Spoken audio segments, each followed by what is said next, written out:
Few things are harder than the mission of raising your kids. At the Dad Project, we get experienced dads to reveal what's worked for them, offering practical, time-tested advice. Being a successful dad is tough, and we're here to help you get it done. Welcome to the Dad Project.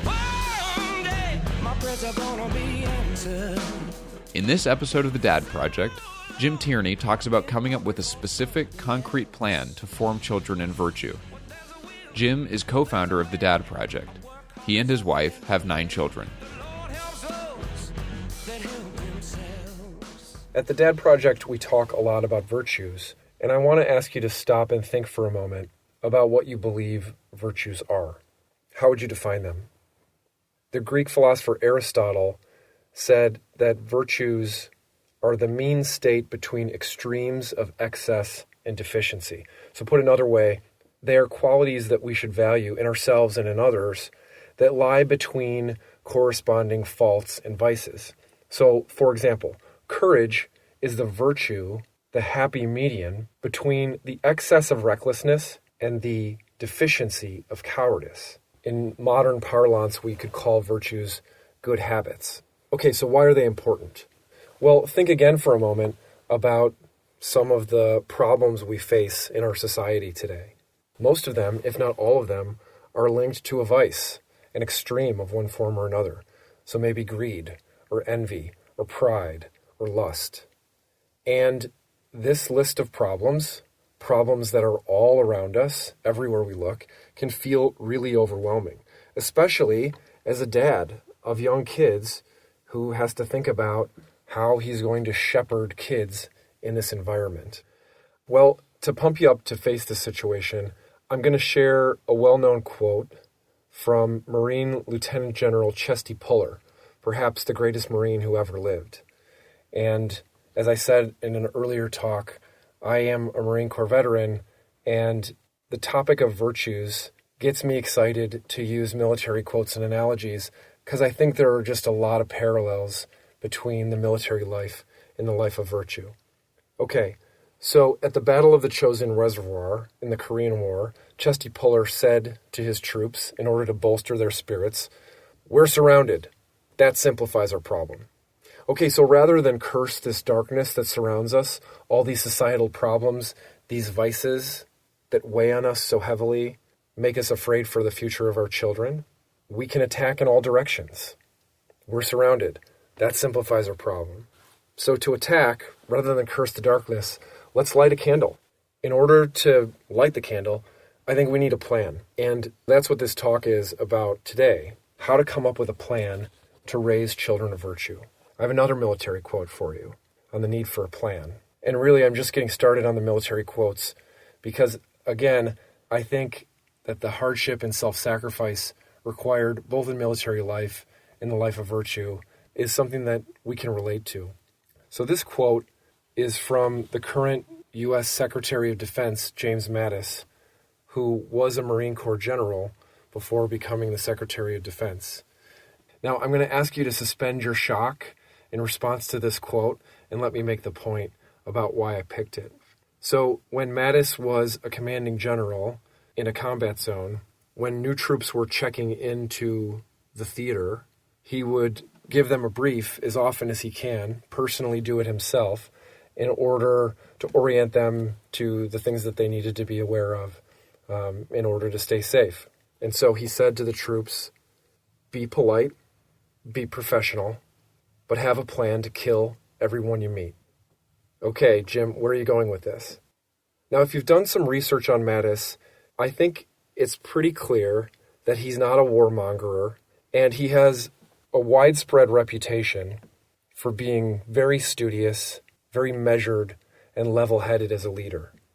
I think what Mattis was saying was that for the troops that were checking in to his command, the traditional battlefield was gone. They were facing an enemy that could seem attractive at times. So the tribal patriarch who was our friend yesterday could be texting intelligence about your movements to his warlord buddy today. And the warlords that we are faced with all around us, again, this darkness that seems to surround us sometimes, can be just as crafty, attractive, and enticing to our kids. And just because this isn't trench warfare doesn't mean it's not a life or death situation. We want the best for our kids. We want a bright future for them. We ultimately want their happiness. And so if it's that important, we need to be dialed in with a plan.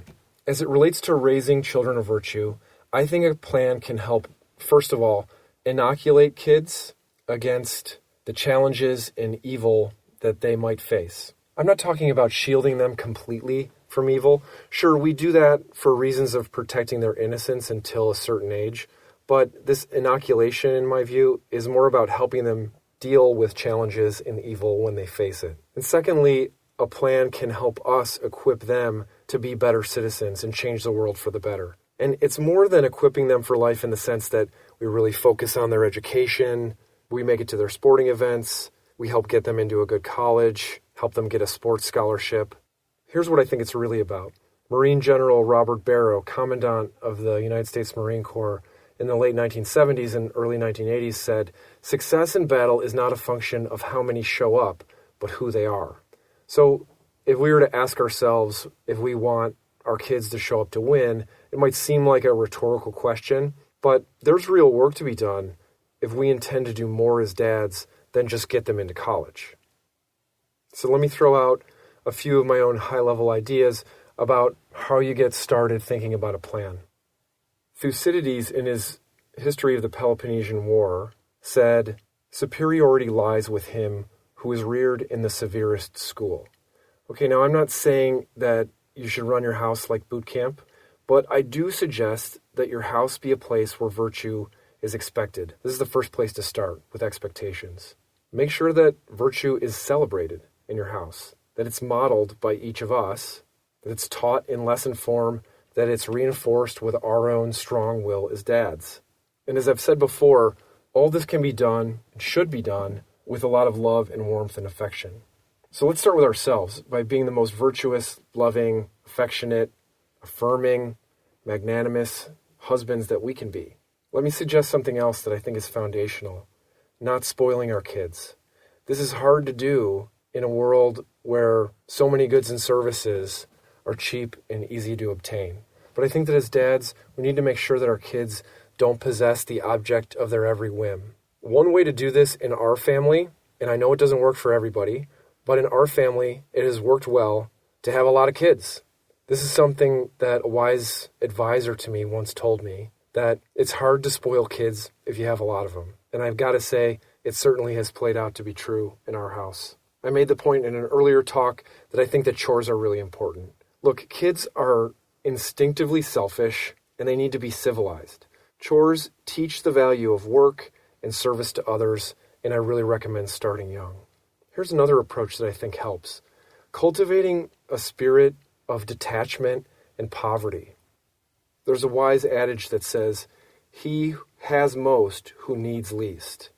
Not being attached to material things is just a great foundation for virtue. Okay, so what form should my virtues formation action plan take?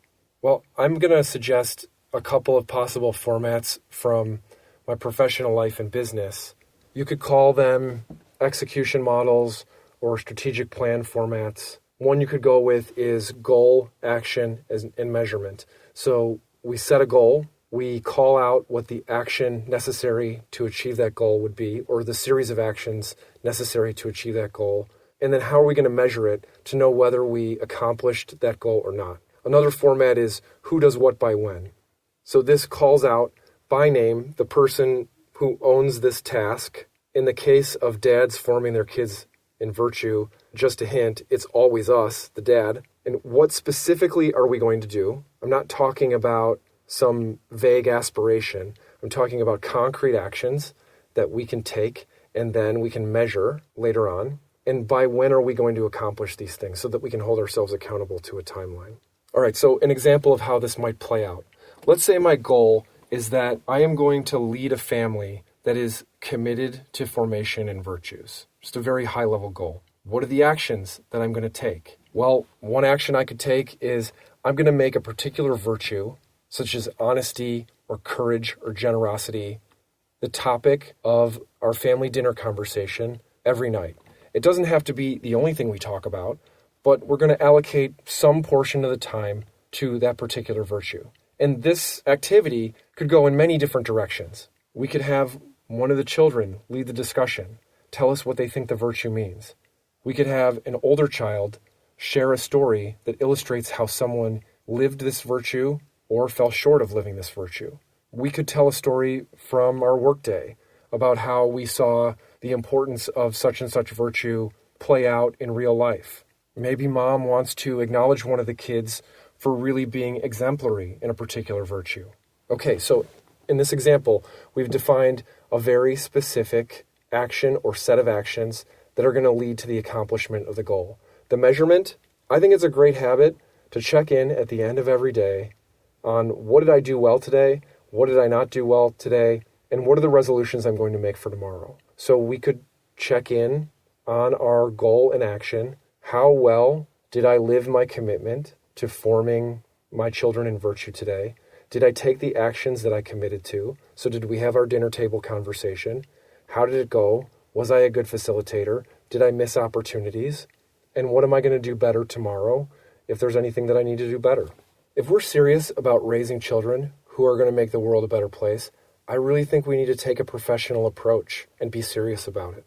There's a person I used to go to for a monthly mentorship session that used to say, our culture will not change until virtue overcomes vice. Dads, I think that starts with us. And a plan, a professional approach will help us get the kind of results that we need to get to help prepare our children for life and point them in the direction of improving our world. I think it's safe to say that our happiness later in life is going to be defined by our results in precisely this effort, whether or not our children are living lives of virtue that ultimately are making them happy. Let's get action-oriented about this and start our plan today. Hey, thanks for listening to The Dad Project. If this talk was valuable to you, please go to our website at dadproject.net and make a voluntary one-time or recurring donation to help support our operations. Any amount helps. Catch you next time at The Dad Project.